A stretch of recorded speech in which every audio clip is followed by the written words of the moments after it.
Welcome again to the Data Story Show, a new episode here in Valencia again with Alex. Thank you for coming again. Thank you very much, to Alex. The sunny city. Today we wake up with some rain, but finally the sun is out. No, it's going to rain again though. Yeah? Well. So, today we are going to talk maybe can be somewhat similar to a previous episode, talking about the algorithms that is using the principal networks for different kind of situation. You know that Facebook in the last years apply some algorithm and the newsfeed changed, and in the last weeks Instagram and Twitter, for example, at the early days of this year, changed the timeline, changed the algorithm, and starting to apply new algorithms to the newsfeed. So what is the opportunity, what is the doubt, what is the problem for the brands, for the user content generation, and why this network is doing this? Yeah, definitely. Well, first of all, thank you, Charlie, for letting us be here at Las Naves. Thank you very much, guys. Yeah, we are kind of revisiting this topic. We talked about it briefly at some of the episodes, but now it's becoming a thing. Yeah. I think it's more like we are predicting like the next steps of what's going to happen. Yes. I think the first prediction that became true was in an episode, in some of the previous episodes, we talked about the Google instant articles and how they will eventually open it up to everyone. So then everyone's going to be able to use it, and they're going to clutter the newsfeed again. Yes. So that became true. We also talked about the need of applying technology to content and algorithms to content. Facebook started with its newsfeed, as you say. Now it's a turn of Twitter started tweaking their newsfeed too, and now it's Instagram. Yes. And there's a lot of people crying out loud because of this. Yes. So, well, I think we have opposing positions here as to, is this good, is it bad? My take is, personally, I think it was something that it was bound to happen. From a business perspective, it makes dual sense. On one side, there's the metric of success is the amount of users you have. The more users you have, and the more exponential your growth, the more content is being poured into the network. Obviously, this content doesn't grow linearly, because obviously you're adding customers, you're adding users exponentially. And at the same time, because it's exponential, the amount of content that these users are being exposed to is also growing, which means that they're sharing even more content than before. Now, it gets to a point where it's nearly impossible to handle that with just, what is called a FIFO strategy, first in, first out. So we just put the timeline. It's unfeasible to do that, especially because obviously as your network grows, you're going to have people that kind of are on the fringes of what you really like. There might be friends, there might be, in the case, for example, of Instagram, there might be someone that you met at a conference, or someone that you saw one picture that was really nice, started following, and then they never share another good picture, so you're going to find content that's outside of your core likings. So it makes sense that at one point, specifically when you reach a specific amount of content that's being shared within the network, that you start trimming this down or tailoring it down to the specific user. On the second hand, this makes total sense from a business perspective, especially services that are for free, that do not charge the users. They have to make money somehow. How do you do that? Well, they charge the brands to get access and distribution within the network. If you don't cap the natural distribution of the network, then those brands that pour the more amount of content into the network, those brands that have more time or more following already, they will be the ones to actually get all the thunder. How do you cope with that? Is we cap the amount of content that you can share, and we charge you to be able to access the previous distribution that you had. And actually, it's very smart because it creates this junkie addiction. So I built my brand on Instagram.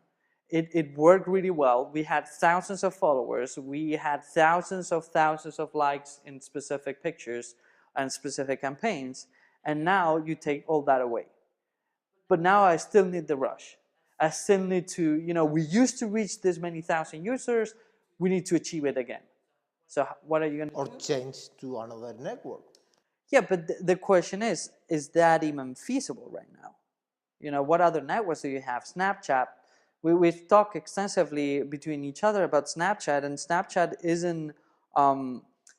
isn't probably ready for mass brand adoption. Depends of what, from what country. For example, in the United States, some brands, news magazine or pink magazines like Hello is working with Instagram with a group of 5 persons in a war room only for generate content for Instagram. Instagram or Snapchat? Snapchat, sorry, for Snapchat. So some brands in some countries is generating for the millennials some kind of content. I remember when Facebook is a trend, everyone is seeing Facebook, everyone is consuming content in Facebook, but your father and your grandfather started to join the network, and a lot of people start to go out of this kind of network because part of your family is in the same network like your father, and you can share some kind of photos, some kind of stuff, and the people move to another different network. But I mean, I have to wonder if so. Who the question here I think is who is really getting any benefits from this change in the way they're going to display the information, and who's getting screwed in the process. So we were just talking before about this on the way to the studio, and I would say that there's a couple of power users that are getting screwed in the process. People that do this as a hobby, that they build their own personal audiences there, and they're getting fucked. Okay, then we'll do the beep, but they're getting fucked. But for the regular user, for the person that just spends time there, it's being proven that creating an intelligent newsfeed algorithm pushes the retention rate and pushes the engagement rate within the network. So from a business perspective and for the regular user, those two sides win with this change. So business wins and regular users win. Who's getting screwed? Probably brands and most importantly, power users. Those I do agree with you that will eventually move on to other networks. Let it be Pitch, let it be Snapchat, let it be things like this, which is something I would like to talk about later. Beam, etc. Yeah, exactly. Yes, but okay, it's good for the brand, it's good for the base of the users, not the power users. Okay, for these two kind of the company is growing more money, and the base of users is more happy because don't have a extremely big feed of content. Okay, perfect. So finally, the brand need to pay for catch more attention from the users, or start to move or mix between two networks. For example, Instagram, some kind of proposal of some kind of money for advertisement, and need to start to change to another network like Snapchat without need to pay. This is always the fight between the cat and the rabbit. Yeah, but I think, I mean, the major issue here is that we've grown to be used to not paying for anything on the internet. And it's a culture we've built on our own, the culture of freemium, and everything has to be free on the internet. Now, if you think about this 20 years ago, when you wanted to get exposure for your brand, you would never think about doing it for free. I mean, it would be nearly impossible to do it for free. You would go to radio, you would go to the TV stations, you would go to newspapers, to the magazines. Boy with a big letter in the Exactly. You would pay someone to go with a sign and go running around the street, or you would buy a big billboard. The thing is, no one thought about brand exposure for free. No. I mean, except in like big scandals and stuff like that. But it's true. I was recently reading this very good Medium article that talked about the cult of Instagram, and they had a very good point. They said, you know, it's us. It's the problem is not the network. The problem is the audience. The audience is getting used to having audiences or building audiences and distribution channels for free, when it's never been for free. I understand that the audience like or is searching content free. And I understand that a big company or big social network like Facebook or Instagram finally is the same today, need to monetize this traffic, these users finally. But okay, finally the brands, the advertisers is who is providing the big number of content. And you, like a network, you are asking this brand, okay, please continue sharing good content, and at the same time, pay me for this. So maybe finally the big content producers, the brand that is providing content for different social networks is going to say, okay, if I need to pay, if finally need to pay, why I need to do I for generate better content? If the retention is the same, if I cut 10% of the audience of my fans paying or generating good content, why I need to do the effort to generate a good content? Well, I would say that that's like the ongoing question on quality versus quantity. So obviously, if you pay and you get a bigger funnel, but that doesn't mean that you're going to convert that. That's the thing. I mean, more and more marketeers, more content strategies, more content marketeers are talking about the notion of better metrics. The KPIs that are being used to track this are not the best ones. It's not about eyeballs anymore. It's about conversion. It's about how are you converting this. Is that this campaign you've been running in Instagram or Snapchat actually bringing something to your brand? So let me put an example. We talk a lot about Snapchat, and Gary Vee is a big fan of Snapchat. There's a lot of, I would say, media celebrities that are using Snapchat. But the question is, can you prove to me that if I have a big brand and I put it on Snapchat, I see an increase of sales on the millennium spectrum of my users? Yeah. If you cannot prove that, then I don't care how many views I get. Yes, but I prefer the movement that is doing YouTube, for example. YouTube is generate a new service with extra content, like YouTube Red. Is extra pay, it's a subscription program with extra content, with extra options in the service, but don't cut the opportunity to the base or general users that don't pay, or don't punish these users in YouTube. You can continue seeing a lot of content free with some preloads or banners, but it's free. And it's a lot of difference between, for example, Twitter, Instagram, and YouTube. YouTube say, okay, I have this good content, but I can do better. No, if you like better content, pay. But don't punish the general base of users. No, but they do the same.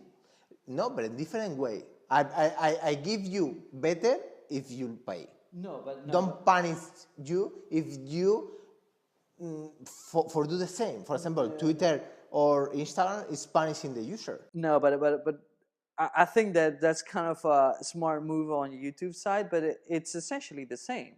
The thing is, you can still build an audience on Instagram.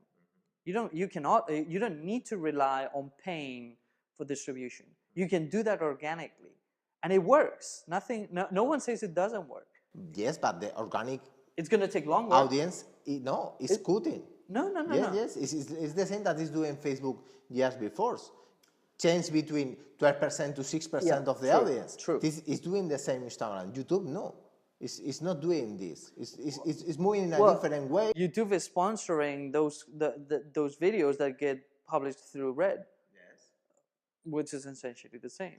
Yes, but the perception for the audience is not the same because perception is not the same, but yes, but the mechanism is very similar. Finally, you like to see a premium content, you need to pay. But the base, the general use of the user is the same. It's not changing.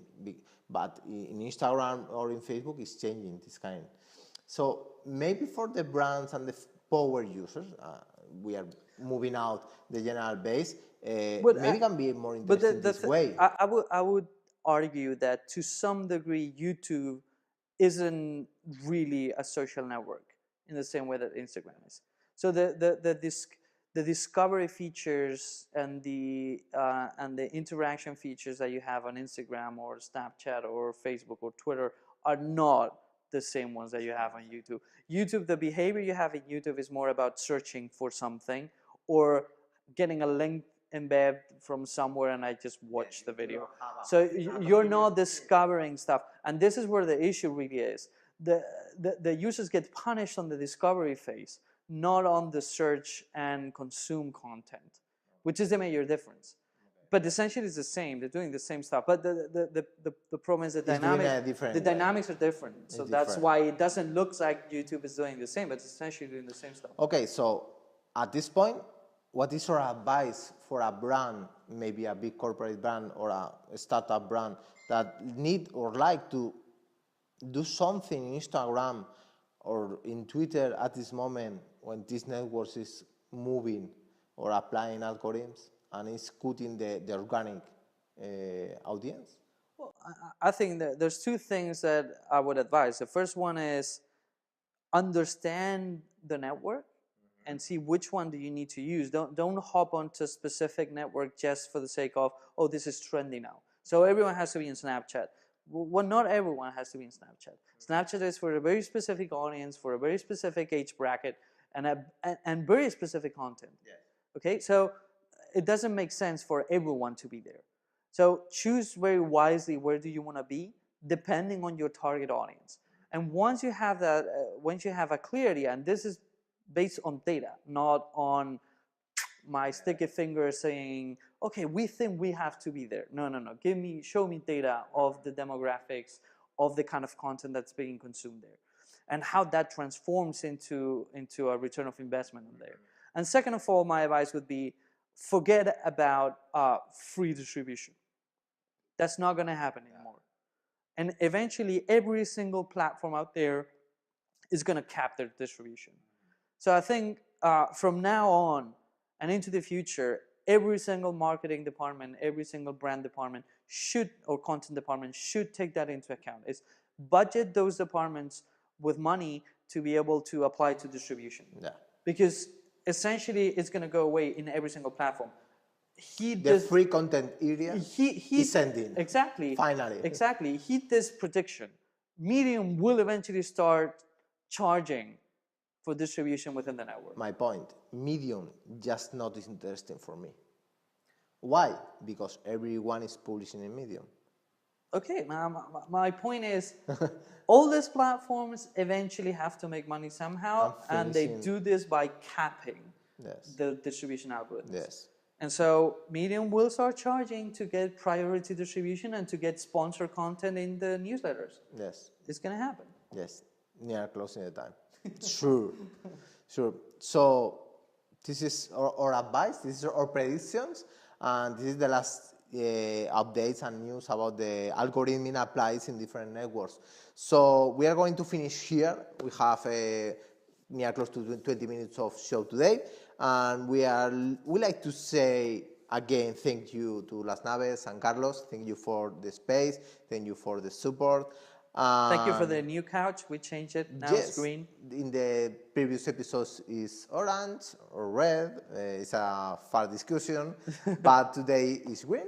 Today is green. No beers yet. It's raining. Maybe it's a chroma. Maybe can use like a chroma. And I would like to suggest, as we do at the end of the episode, something. TV show. What? Billion. Billions. So much unbelievable show. Yeah. Unbelievable show. But specifically because it shows human nature at its finest. Yes. For me, my advice is some different. Is in English is the housekeeper. Okay, this is the ring bell for the time. Is the housekeeper in Spanish market is called the infiltrado. and it's a good TV show. Is the BBC one? Yes. It's called British. It's called The Hotel Manager. The hotel manager and another country is the based, housekeeper. It's based on Le Carré. It's a very, very, very, very good. It's very good too. It's very good. Very good too. So, finish here. Thank you, Alex. Thank you, Alex. Thank you, Les Naves. Thank you, Carlos. Thank you, you guys. Leave a comment. Shoot us an email. What do you want us to talk about in the next episodes? Yes, we are going to put the email below. Yeah, and make sure you subscribe here. And hopefully see you very soon on the next episode. Yes. See you. Cheers. Bye. Bye. You think this is a joke? I trusted you with my name and my capital, and you fucked me. Clear out. Leave your key cards. Gonna go downtown, gonna get my gun, gonna dress real sharp, gonna beat my drum. I love what I do. I love what we do. I got my ears and I got my eyes and I got my knocks and my alibis. Are we smart enough to do what we want when we want? Gun in your face. Bobby fucking Axelrod. You wouldn't know the right thing to do if it kneeled down and sucked your tiny goddamn... War is spectator sport. We are emperors of Rome. What do you want, Miss Bird? I want to make you an offer. Bring down Richard Roper. I want to put you inside his operation. My name's Pine. I'm the night manager. To bring the money to us, we give you back the boy. You'll be in so deep, you'll worry that you'll never get out. I got nothing to lose. You saved my boy. Welcome to the family.